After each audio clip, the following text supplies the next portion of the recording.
My name's Weldon Garrison, and I've been asked to tell the story of my father having an accident in 1998, and that would be August the 20th, 1998. About 1 o'clock in the afternoon, my father was going to be flying. He elected to carry a person with him, and well, on this particular day, he took off, and out after takeoff, he had a fatal airplane crash at the end of my runway. And the person that was in there with him panicked and tried to open the door, and when they were having, when the engine began to spit. And just to let you know, the most critical point of any flight is on takeoff. And the reason being, you don't have any altitude or you don't have any airspeed, so you're totally dependent upon that engine.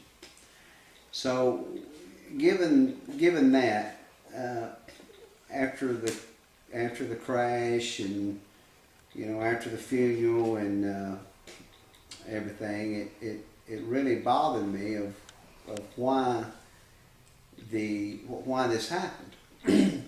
So therefore I began to investigate, and what I had found was I had ordered fuel about 2 or 3 days prior to my dad taking off, and right before he took off he had fueled his plane. And anyway, we discovered that they had delivered me a load of bad fuel. And of course, this in turn, we discovered that. We called the Arkansas Bureau of Standards, the state police, and we also hired an independent lab to do an analysis of this fuel. And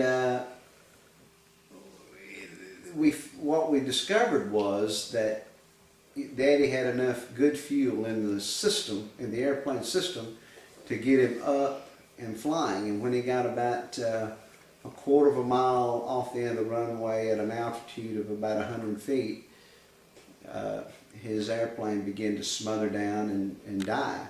Well, he didn't have enough altitude to turn the airplane back into the runway and land safely, so therefore he tried to put it in some trees and would have made it.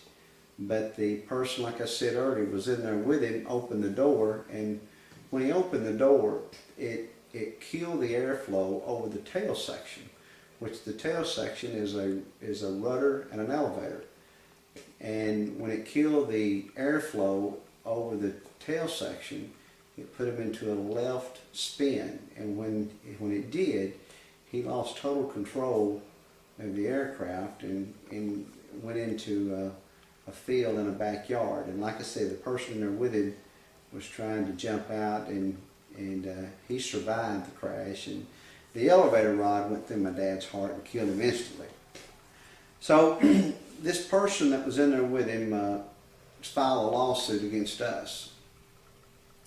And with that, we were kind of in a corner. We had to prove that the fuel was the culprit. We also had to recreate the flight that my dad was in.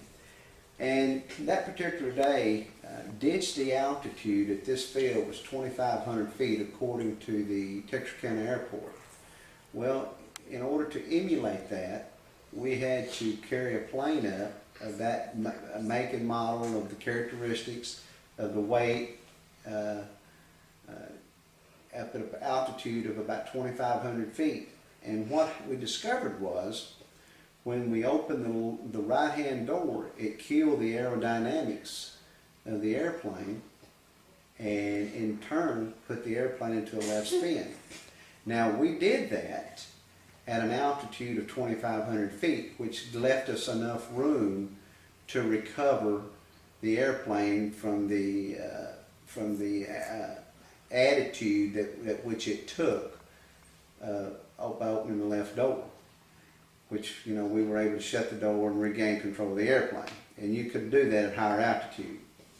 But once we proved our case, then we discovered exactly what took place that day of August the 20th of 1998. And that was one thing that really bothered me, because I knew what kind of airplane pilot my dad was.